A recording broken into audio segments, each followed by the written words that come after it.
এই মুহূর্তে চাঞ্চল্যকর খবর, পল্লীগ্রাম টিভির শফিক গ্রেপ্তার। পল্লীগ্রাম টিভির শফিক গ্রেপ্তার। জনপ্রিয় ইউটিউবার তথা পল্লীগ্রাম টিভির হিরো শফিক গ্রেপ্তার রেজিনগর থানা পুলিশের হাতে। তবে কি কারণে গ্রেপ্তার এই বিষয়ে এখনো পর্যন্ত জানা যাচ্ছে। রেজিনগর থানা এলাকার একটি মেয়েকে মিথ্যা প্রলোভন দেখিয়ে বিয়ের প্রতিশ্রুতি দিয়ে দীর্ঘদিন মেলামেশা করে এবং শারীরিক সম্পর্ক করে। পরবর্তীতে ইউনিটি তার বাড়ির লোকজনকে জানালে তার পরিবারের লোকজন তার সঙ্গে যোগাযোগ করতে চাইলে শফিক কোনো রকমের যোগাযোগ করেনি। ফলে তার নামে ধর্ষণের মামলা করা হয় এবং তার ভিত্তিতে গতকাল রাত্রে তাকে তাহিরপুরের একটি হোটেল থেকে গ্রেপ্তার করে রেজিনগর থানা পুলিশ। এই বিষয়ে কি বলছেন ওই নাবালিকার বাবা শোনাবো কলকাতা সংবাদ টিভির পর্দায়। মাঝে সাঝে আসে আমাদের কে ওই শফিক। কি কারণে আসতো? এমনি আসে দিয়ে আস্তে আস্তে যেতে বললো তোমাকে আমি বিয়ে করবো। হ্যাঁ, বিয়ে নাই করে আমরা লিখে যাই ঠিক করে। বি করেনি? না, বিয়ে করে না। দিয়ে তখন আবার স্কুল যাওয়ার নাম করে নিয়ে গেছি, ও আবার সেখান থেকে দিয়ে দিয়ে কালীগঞ্জের আমরা লিখে দিয়ে গেছি।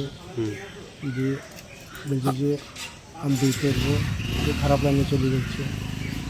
সেগুলো আমাদের বাড়িতে বললো বিয়ের প্রতিশ্রুতি দিয়ে, মানে শারীরিক সম্পর্ক করেছিল। হ্যাঁ করেছে। দিয়ে ওইটা আমাদের বাড়ির মেয়ে ছিল যে তোমার বাপকে ডাকো, তোমার বাপ আসো। যে বাড়িতে এসে দিল, পুলিশকে খবর দিল, পুলিশ এসে চলে আসলো। একটা মীমাংসা করবে।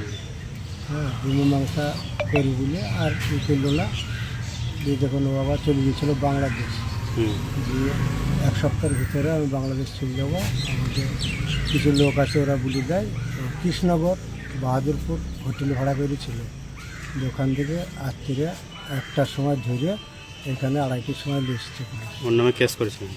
কি কেস করেছিলেন আপনি? ওই রেপ কেস করা আছে। রেপ কেস করেছেন?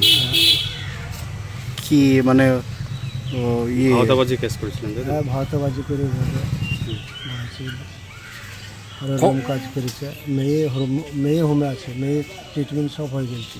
মেয়ে হোমে চলে গেছে 4 দিন আগে। এবং কি চাইছেন আপনি? হ্যাঁ, ও সরকারি যা ভালো লাগে তাই করি, আমরা কিছু হবো। আজ যে পুলিশ কোর্টে তুললো, কি বলবেন? কোর্টে তুললে ওর সাজা হওয়া চাই। সাজা? হ্যাঁ, ও যা কাজ করেছে সেই কাজের সাজা। আপনি মেয়ের কে হন? না, বাবা। মেয়ের বাবা। মেয়ে কি করতো? মেয়ে স্কুলে পড়াশোনা করছে, 11 ক্লাসে। কিভাবে পরিচয় হলো এমনি? পরিচয় ওর সঙ্গে তো হয় না। জানপুরের একজন মেয়েকে খুব জ্বালা যন্ত্রণা করতো। ওর আসল নাম হচ্ছে আকেশ, ডাক নাম ভোলা। ওই যখন ওরকম করলো, মেয়ে এসে বাড়িতে বললো যে এই ব্যাপার। এখন আমরা ওকে খোঁজাখুঁজি করতে লাগলাম যে ওর বড়ো বাপ জানপুরে বাড়ি, দেখছি ওয়ালি ঝামেলা করো না, আমি বলে দিচ্ছি, ও আর কিছু বলবে না।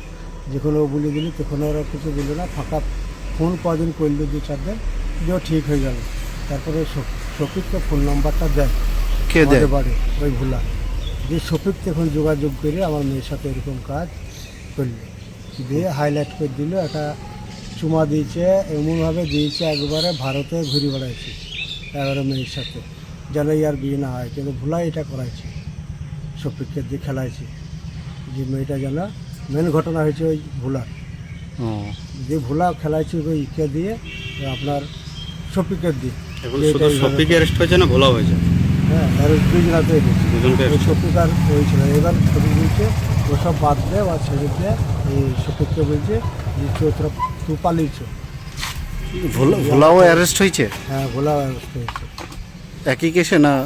ওর নামে কি কেস করেছিলেন? হ্যাঁ, ওর নামে কেস করেছে। ওই তো ওকে নিয়ে বেড়াইছে। কজনের নামে কেস করেছিলেন?